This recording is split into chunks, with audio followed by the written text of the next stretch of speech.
2026க்கான தேர்தல் வந்து ஏப்ரல் 23ஆம் தேதி நடந்து முடிஞ்சு அதுக்கான வாக்கு எண்ணிக்கை இன்னைக்கு நடந்துட்டுருக்கு. இன்னைக்கு இருக்கக்கூடிய நிலவரப்படி பார்த்துட்டோம் அப்படின்னா தாவேகா தலைவரான விஜய் தான் வெற்றி வாய்ப்பை பெறுவார் அப்படிங்கிற மாதிரி ஒரு எதிர்பார்ப்பு இருக்குது. இதுக்காக பல ரசிகர்களாக இருக்கட்டும், தொண்டர்களாக இருக்கட்டும், அப்புறம் விஜயோட ஃபேமிலி சைடும் தங்களுடைய கருத்தை வந்து தெரிவிச்சுட்டு வராங்க. அப்படி வகையில் வந்துட்டு விஜயோட மகனான ஜேசன் சஞ்சய் என்ன சொல்லியிருக்கிறாரு அப்படின்னா, கண்டிப்பாக என் அப்பா வந்து வின் பண்ணுவார்.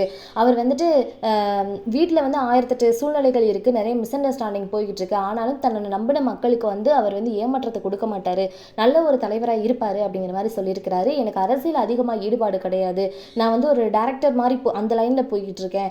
ஆனாலும் அப்பா வந்து எலெக்ஷனுக்கு நின்னதுக்கு அப்புறமா நான் வந்து அரசியல் சார்ந்த விஷயங்களை பார்க்கும் பொழுது தான் எனக்கு தெரியுது இதுக்குள்ளே இவ்வளோ நுணுக்கங்கள் இருக்குது அப்படிங்கிற மாதிரி. நிறைய சர்வே எல்லாம் எடுத்து பார்த்தேன், அதில் வந்து அப்பாவுக்கு கண்டிப்பாக வெற்றி வாய்ப்பு அப்படிங்கிற மாதிரி தான் எனக்கு பட்டுச்சு.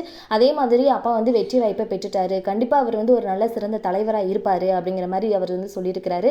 ஒன்று வந்து தலைவராக இல்லாட்டியும் கூட கண்டிப்பாக எதிர்க்கட்சி தலைவரானாச்சும் ஆயிடுவார். 118 தொகுதிகளுக்கு மேலே வந்து அவர் எதிர்க்கட்சி தலைவரானாச்சும் ஆகிறதுக்கு வாய்ப்பு இருக்குது அப்படிங்கிற மாதிரி நான் நினச்சிட்டு இருந்தேன். ஆனால் அவர் வந்து சிஎம்மாவே ஆயிட்டார் அப்படிங்கிறது எனக்கு ரொம்ப ரொம்ப சந்தோஷமாக இருக்குது அப்படிங்கிற மாதிரி ஜேசன் சஞ்சய் வந்து தன்னுடைய கருத்தை வந்து தெரிவிச்சிட்டு இருக்கிறாரு. ஓகே ஃப்ரெண்ட்ஸ், இதை பற்றி நீங்கள் என்ன நினைக்கிறீங்க அப்படிங்கிற மறக்காம கமெண்ட்ல சொல்லிடுங்க. நம்ம சேனலை லைக் பண்ணி ஷேர் பண்ணி சப்ஸ்கிரைப் பண்ணிக்கோங்க. தொடர்ந்து வீடியோ வாட்ச் பண்ணுங்க. தேங்க்யூ.